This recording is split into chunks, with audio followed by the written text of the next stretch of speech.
모두 자리에 편히 앉으시길 바랍니다.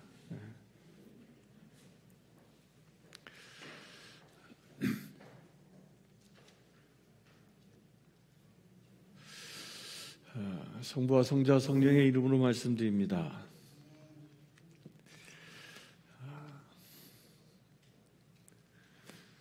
한국에서 한 성도님이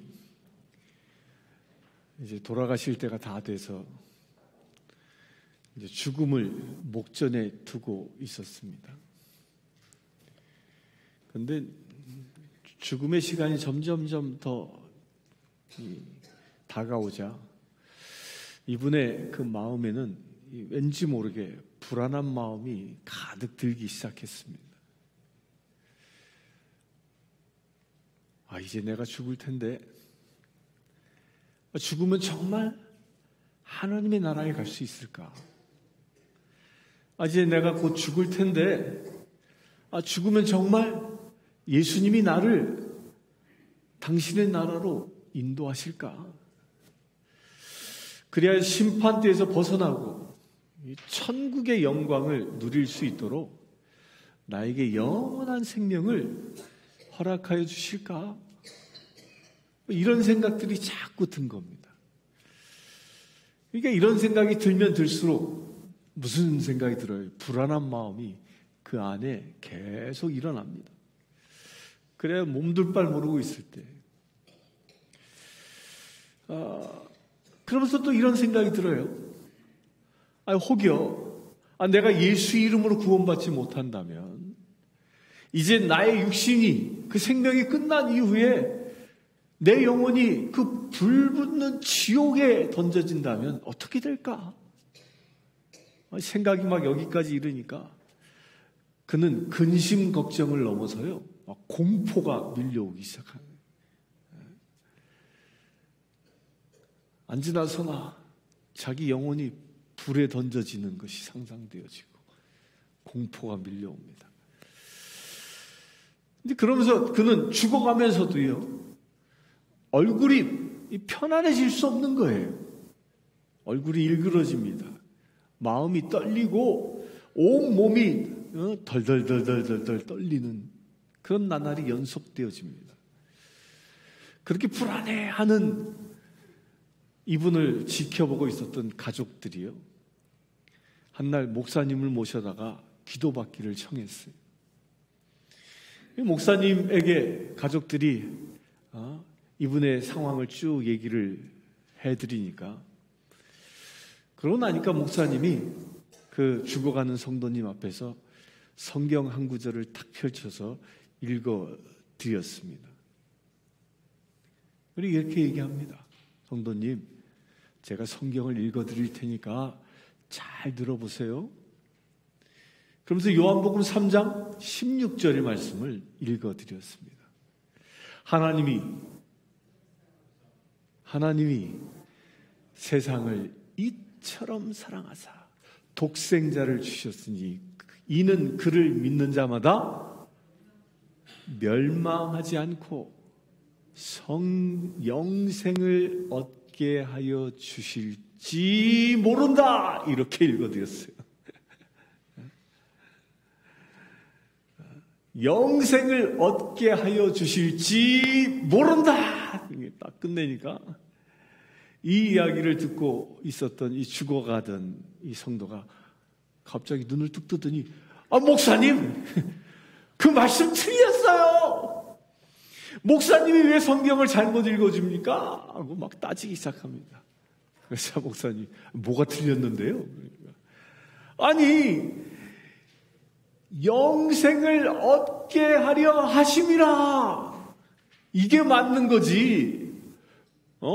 영생을 얻게 하여 주실지 모른다. 이거 틀렸습니다. 죽어가면서도 오히려 이렇게 죽어가던 사람이 목사님에게 성경 잘못 읽었다고 훈계했습니다. 그러자 목사님이 성경에는 그러면 영생을 얻게 하려 하심이라고 말씀하고 계시는데 왜 당신은 그 영생을 믿지 못하고 이렇게 불안해합니까? 공포에 떨고 있습니까? 이렇게 반문했습니다. 그러자 이분이 그 말씀을 듣고 크게 회개하고요, 믿음의 확신을 갖게 되고, 그리고 마지막으로 그 임종을 아주 기쁜 마음으로, 기쁨이 충만해서 임종을 맞이하게 되었다고 합니다. 여러분들은 영생에 대한 믿음의 확신이 있습니까? 이 영생에 대한 이 확신은요, 이만큼 우리 삶에 있어서 아주 중요한 겁니다. 이는 죽음을 목전에 둔 사람에게만 해당된 건 절대 아닙니다. 우리가 살아가고 있는 이 삶의 매 순간순간마다요, 나는 구원받은 자요, 나는 혼자 있는 것이 아니라 주님과 함께 살아가는 귀하게 택함받은 그런 존재다. 이런 믿음의 확신은 우리의 삶의 질을 바꿔놓는 겁니다. 이걸 믿으십니까? 주님과 동행한다라는 이 믿음으로 여러분들 무장할 수 있게 되길 축원합니다. 주님이 나와 함께 사신다, 이 사건, 주님이 나를 구원하신다, 이 사건, 내가 이 세상에 태어난 이 사건, 이 사건들은요, 결코 우연히 일어난 것이 아닙니다. 하나님이 이미 태초 때부터, 한처음 때부터 내가 세상에 태어나실 것을 미리 계획하셨다라고 성경은 기록합니다. 그래야 나에게 구원의 생명을 주시기로 작정하신 것입니다. 누가? 하나님이. 그렇기 때문에 하나님은 예수 그리스도를 우리에게 보내주셨고요, 그를 믿는 자는 영원한 생명을 얻는다, 영원한 생명을 얻을 수 있는 그 길을 열어주신 것입니다. 우리 인간은 서로 볼 때 어떤 눈으로 봅니까? 대부분의 세상 사람들은 서로를 바라볼 때 멸시하고 천시하고, 서로를 볼 때마다 시기하고 질투하고 반목하고, 심지어 막 무시하고요, 또 대다수의 사람들은 무관심하게 그렇게 살아갑니다.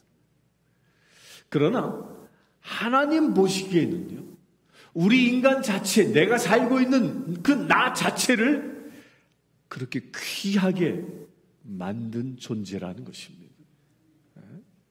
하나님 보시기에 정말 귀하디 귀한 존재가 누구예요? 하나님이 세상에서 가장 귀하게 여기는 존재가 누구예요? 바로 우리들입니다. 우리들. 그 어떤 것과도 바꿀 수 없기 때문에 하나님께서 당신의 사랑하는 아들을 이 땅에 보내주셔서 나를 사신 겁니다. 예수님의 몸값을 치르시고 나를 사신 것입니다. 나를 죄에서 구원하신 것입니다. 여러분들 이것을 믿습니까? 예수님이 그러면 누구십니까? 세상의 주권자이십니다. 예수님은 천지 창조 때부터 믿음, 그 말씀으로 그 세상에 함께하고 계셨고요, 하나님과 동행하신 분이십니다. 세상을 창조하신 그분, 또한 나를 창조하신 그분이 내 죄 가운데 나 때문에 죽어가며 내가 한낱 하찮은 인간으로 세상을 살아가는 것을 불쌍히 여기셔서 이 땅에 오신 것입니다. 그것이 구원의 계획인 것입니다. 그 구원의 계획 가운데 우리가 택하여진 것이라는 거예요. 그 구원의 계획 가운데 우리들이 예수님을 나의 구주로 영접할 수 있게 된 것입니다. 그리하여 우리들은요, 이제 죄인으로 사는 것이 아니라 하찮은 한 생명으로 살아가는 그런 존재가 아니라 이제 귀한 생명으로 회복되어진 것입니다. 이걸 믿습니까? 우리 옆 사람과 앞뒤 사람에게 우리 이렇게 고백합시다. 당신은 아주 귀한 존재입니다. 시작. 귀하디 귀한 존재입니다. 예수님의 목숨과 바꾸어 산 존재이기 때문에 여러분들 한 사람 한 사람은 천하도 바꿀 수 없는 귀한 존재인 겁니다. 우리 사랑하는 성신교회 성도 여러분, 우리 모두가 다 서로 귀한 존재로 서로를 떠받들며 그렇게 살아갈 수 있게 되길 축원합니다. 우리가 서로 만날 때 정말 귀한 보석을 만난 것처럼 그렇게 기쁜 마음을 가지고 서로를 사랑할 수 있게 되길 축원합니다. 그러면 어떻게 해야 우리가 늘 기쁜 마음으로 서로를 사랑하고 존중하며 그렇게 살아갈 수 있겠습니까? 어떻게 해야? 오늘 본문에는요, 3가지 방법을 얘기합니다. 첫 번째가 뭐냐면 우리는 나의 연약함과 실수를 인정하며 회개해야 한다라고 얘기합니다. 첫 번째가 뭐예요? 실수를 회개해야 한다. 이게 세상과 다른 거예요. 세상에선 인정받기 위해서 내가 높아지고 내가 힘을 갖고 내가 누군가를 지배하는 거. 근데 성경에선 내가 뭐예요? 나의 연약함과 실수를 인정하며 회개하라고 얘기합니다. 요한일서 1장 9절에 이렇게 얘기합니다. 만일 우리가 우리 죄를 자백하면 그는 미쁘시고 의로우사 우리 죄를 사하시며 모든 불의에서 우리를 깨끗하게 하실 것이요. 아멘이십니까? 베드로는요, 성전 미문에서 나면서부터 걷지 못한 그 사람을 고쳐주면서 이 기적이 베드로 자신의 능력이 아니라 예수 그리스도의 이름으로 그 이름을 믿는 믿음으로 말미암았음을 분명하게 선포했습니다. 그리고 이스라엘 백성들이 예수님을 십자가에 못 박은 그 죄를 지적하고 회개하고 돌이킬 것을 오늘 본문에는 촉구했습니다. 오늘 본문 19절에 먼저 너희가 회개하라고 말씀하고 있는 겁니다. 우리 신앙인들은요, 날마다 회개하는 삶을 사는 겁니다. 언제까지 회개해야 할까요? 언제까지? 아멘. 이 죄된 세상에서 내 육신의 생명이 다하는, 그래야 주님의 나라에 들어가는 그 순간까지 우리는 날마다 회개해야 하는 겁니다. 이 죄된 세상에서 받은 상처가 치유받아야 되고요. 또 내가 죄로 물든 것이 있다면 회개함으로 씻기움을 받아야 하는 것입니다. 그래서 우리는 주님 안에서 날마다 정결함을 입을 수 있어야 하는 겁니다. 그 정결케 하시는 분이 누구십니까? 나를 정결케 하시는 그분이 누굽니까? 누구의 이름으로 우리가 정결케 됩니까? 누구의 이름으로? 예수의 이름으로 정결케 되는 것입니다. 내가 예수님의 이름으로 정결하게 되어질 때요, 내 인생이 다시 회복되어지는 것입니다. 내가 예수님의 이름으로 정결하게 되어질 때요, 병든 인생이 치유받는 역사가 일어나는 것입니다. 그래서 19절에 이렇게 얘기합니다. 이같이 하면 새롭게 되는 날이 주 앞으로부터 이를 것이요 라고 말합니다. 뭐 하면? 이같이 하면. 이같이가 뭐예요? 회개하면 새롭게 되는 날이 주 앞으로부터 이를 것이다. 회개할 때 인생이 새로워집니다. 주님 앞에서 인생이 새로워진다는 것입니다. 우리는 때때로요, 외로움과 고립감과 그런 것에 이렇게 휩싸이기도 하고요. 또 미국에서 살다 보니까 이 문화적인 차이로 인해서 알게 모르게 갈등도 빚게 됩니다. 또 우리 안에 있는 죄성 때문에 실수도 하고 넘어지기도 하고 죄를 짓기도 합니다. 그러나 우리는 이러한 연약함과 실수를 인정하고 회개하면 그렇게 회개하며 하나님께 나아가야 한다는 것입니다. 하나님께서는 우리의 모든 죄를 용서하시고요, 우리를 새롭게 하시는 분이십니다. 그래야 우리 인생이 날마다 새로워질 수 있는 것입니다.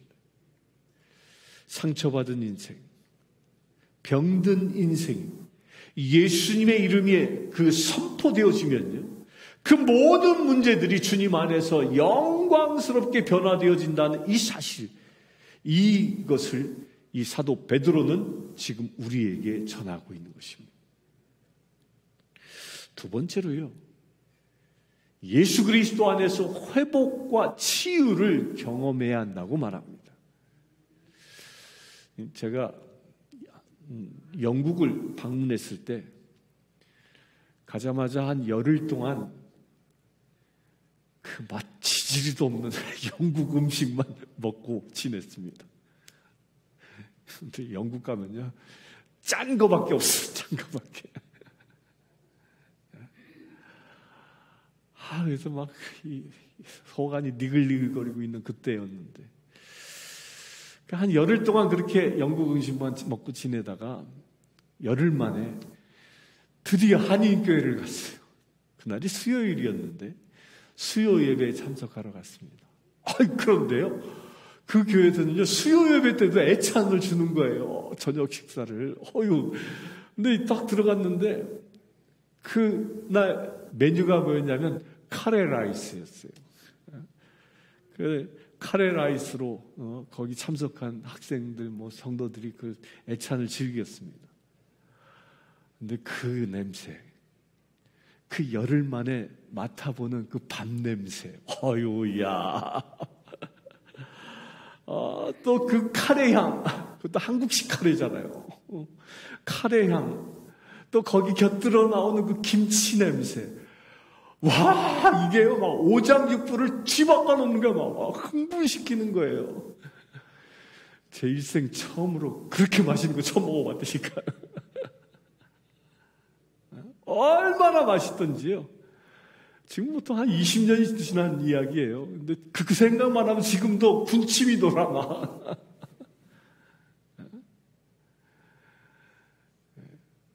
타국을 여행하다 보면 그렇게 김치, 떡볶이, 김치찌개, 이런 것들이 이렇게 익숙한 그런 맛들이요, 그런 것을 경험하게 되면 마음이 따뜻하게 되고요, 왠지 힘을 얻게 됩니다. 여러분들, 그 예수님은요, 우리 영혼에 그와 같이 떡볶이나 김치찌개나 김치나 카레나 그런 존재라는 거예요. 그래야 우리에게 진정한 위로와 그 회복을 주시는 분이 누구라고요? 예수님이신 겁니다. 수고하고 무거운 짐진 자들아, 다 내게로 오라. 내가 너희를 쉬게 하리라. 베드로는 회개하는 자들에게 예수 그리스도를 통하여 죄사함과 새롭게 되는 은혜를 약속하고 있습니다. 예수님께서는 우리의 죄를 담당하시고 십자가에서 죽으심으로 우리에게 영원한 생명을 주셨습니다. 우리는 예수 그리스도 안에서 모든 상처와 아픔을 치유받고요, 온전한 회복을 경험할 수 있는 것입니다. 우리는 때로 지치고 힘들 때도 있습니다. 그러나 예수 그리스도 안에서 힘과 용기를 또한 얻을 수 있는 것입니다. 예수님께서는 우리의 피난처가 되어주셨고, 우리의 모든 필요를 채워주시는 분이 바로 예수님이십니다. 우리 모두 만물을 회복시켜주시는 그 예수님을 의지하고 굳건하게 믿으며 살아가시길 축원합니다. 세 번째로요, 하나님의 소명을 따라 살라고 말합니다. 너희는 세상의 빛이라. 산 위에 있는 동네가 숨겨지지 못할 것이요 라고 말하죠. 우리는 뭐라고요? 세상의 빛입니다. 베드로는 모세가 예언한 대로 예수님께서 보내신 메시아임을, 예수님은 누가 보내신 메시아? 하나님께서 보내신 메시아임을 담대하게 선포합니다. 그리고 이스라엘 백성뿐만 아니라 모든 민족에게 복을 주시기 위해서 그 예수님을 이 땅에 보내주셨음을 강조하고 있습니다. 베드로는 모세 이야기를 통하여 증언합니다. 오늘 본문 22절에 보면 그의 모든 말을 들을 것이라 라고 말합니다. 선지자의 말을 잘 듣는 삶, 그 삶은 아브라함을 축복하신 그 축복을 차지할 수 있는 삶이라고 베드로가 설교하고 있는 겁니다. 그 선지자가 누굴까요? 그 선지자가 바로 예수 그리스도입니다. 주님의 말씀을 따라가는 삶, 그 삶이 바로 복을 받을 수 있는 삶이라는 거예요. 주님의 말씀을 따라 사는 삶, 그 삶이 안진뱅이가 일어나는 삶이 된 것입니다. 주님의 말씀을 따라가는 그 삶, 그 삶이 병든 인생을 치유케 하는 그런 역사를 일으킨 것입니다. 주님의 말씀을 따라 살아갈 때에 우리 가정의 문제는 해결되어 줄 수 있습니다. 주님의 말씀을 따라 삶을 살아갈 때요, 우리 직장에 내 삶의 문제들이 해결되어진다는 것을 주님은 말씀하고 있는 겁니다. 뭘 따라 살 때? 뭘 따라 살 때? 말씀을 따라 살 때. 그러면서 오늘 본문 23절에 이어서 이렇게 얘기합니다. 누구든지 그 선지자의 말을 듣지 아니하는 자는 백성 중에서 멸망받으리라. 엄중한 경고를 하고 있습니다. 우리가 이 세상을 살아가면서의 그 삶의 기준을 여러분들은 어디에 두고 살아가고 있습니까? 그 삶의 기준을 예수님의 말씀에 두고 살아가고 있다면 우리 모두는 다 하나님의 축복을 누리게 될 것입니다. 그러나 내가 살아왔던 세상의 윤리 규범이나 세상의 법칙에, 내 삶의 방식에, 나의 가치관에 그것의 기준을 두고 살아가고 있다면 우리는 어디에 이른다고요? 멸망에 이른다는 겁니다. 사랑하는 성도 여러분, 여러분들은 무엇을 택하고 계십니까? 무엇을 택하시겠습니까? 아브라함은 주님의 말씀을 택했고 말씀을 따랐습니다. 아브라함은 그리하여 그의 나이 99세가 되어 자식이 없었습니다. 그의 나이는 99세였고요. 그 아내 사라의 나이도 90세가 훨씬 넘어서 이제는 자식을 얻을 수 있는 희망이라고는 1도 없었습니다. 모두 사라졌어요. 그런데 그들에게 천사가 나타났죠. 뭐라고 합니까? 천사가 나타나 이제 내가 아들을 낳게 될 것이다. 아주 터무니없는 얘기를 합니다.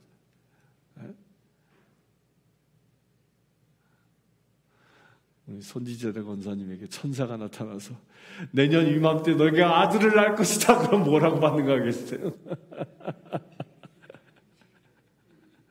딱 그 짝이에요 지금 아브라함이. 그런데요, 이 세상 상식으로는 90세가 넘은 그 사라가 그 할머니가 아기가 생긴다는 것은요, 이건 불가능한 일이에요. 그런데 그 불가능한 말씀을 누가 붙잡았어요? 아브라함은 그 불가능한 말씀을 붙잡은 것입니다. 아브라함은 그 불가능한 말씀을 붙잡고 그것을 믿고 그것을 신뢰했습니다. 그리하여 그 불가능한요 가능한 역사로 바뀐 것입니다. 믿으십니까? 우리들 인생에서요, 이와 똑같은 것들이 적용되어질 수 있습니다. 예수님이 무엇라고 하십니까? 예수님은 우리에게요, 남이 원수가 너의 오른뺨을 치거든 뭐라고 해요? 왼뺨을 내놔라. 누군가가 너에게 50리를 걸어가 달라고 말하면 뭐라고 말해요? 100리도 걸어가 주어라. 사람들이 내 겉옷을 달라 얘기하면 뭐라고 얘기합니까? 속옷까지 벗어줘라.